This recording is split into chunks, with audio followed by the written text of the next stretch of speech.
Sholat merupakan salah satu ibadah yang paling sering dilakukan, karena selain sholat fardu, ada juga sholat-sholat sunnah yang tentunya terdapat keutamaan yang juga sangat luar biasa. Dalam mengerjakan sholat, seseorang dituntut fokus pada bacaan dan gerakan yang sedang diucapkan dan dikerjakan. Segala pikiran, jiwa, dan raga dipusatkan hanya untuk beribadah kepada Allah Subhanahu wa Ta'ala. Dengan kata lain, sholat harus khusyuk.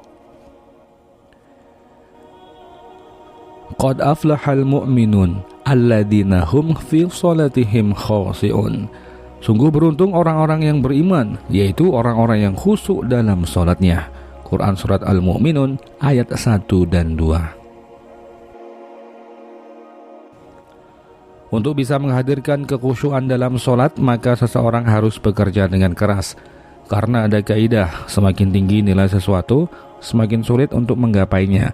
Walaupun susah, tetap mungkin diraih, namun dengan kerja keras. Hal pertama yang dapat membantu untuk meraih kekhusyuan dalam sholat adalah memiliki amalan sholat sunnah di rumah yang tidak diketahui oleh seorang pun. Sholat sunnah di rumah bisa bermacam-macam, yaitu sholat tahajud, sholat duha, sholat sunnah sebelum sholat fardu, dan sholat-sholat yang lain. Jadikan ini sebagai kebiasaan. Yang kedua, melakukan sholat sunnah sebelum sholat wajib.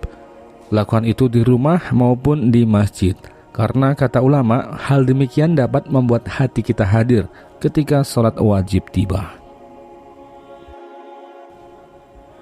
Yang ketiga, merasakan apa yang dibaca ketika sholat. Ketika kita bertakbir Allahu Akbar, rasakan maknanya. Ketika kita membaca Al-Fatihah, resapi maknanya. Ketika kita sujud, hadirkan Allah ada dalam hati kita.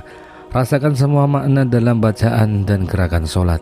Untuk itu kita perlu belajar mengkaji dalam mengetahui maknanya. Yang keempat, hadirkan dalam hati bahwa dunia sementara, akhirat selama-lamanya.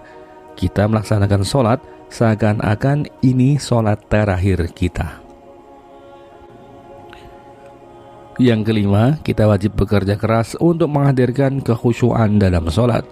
Karena iblis tidak akan membiarkan kita untuk khusyuk. Iblis akan menerka kesukaan hati seseorang hamba, lalu ia akan menggodanya dengan sekuat tenaga. Ingat ini, ingat itu, padahal sebelum sholat kita tidak ingat. Jadi kita harus berusaha keras melawan godaan itu. Setiap kali iblis mengambil hati kita, kita kembalikan lagi, begitu seterusnya. Dan tentunya kita sangat memerlukan perlindungan kepada Allah Subhanahu wa Ta'ala dari godaan setan yang terkutuk. Hingga akhirnya kita dapatkan sholat dengan khusyuk, yang mana ini adalah nikmat terbesar yang ada di dunia. Wallahu a'lam bishawab.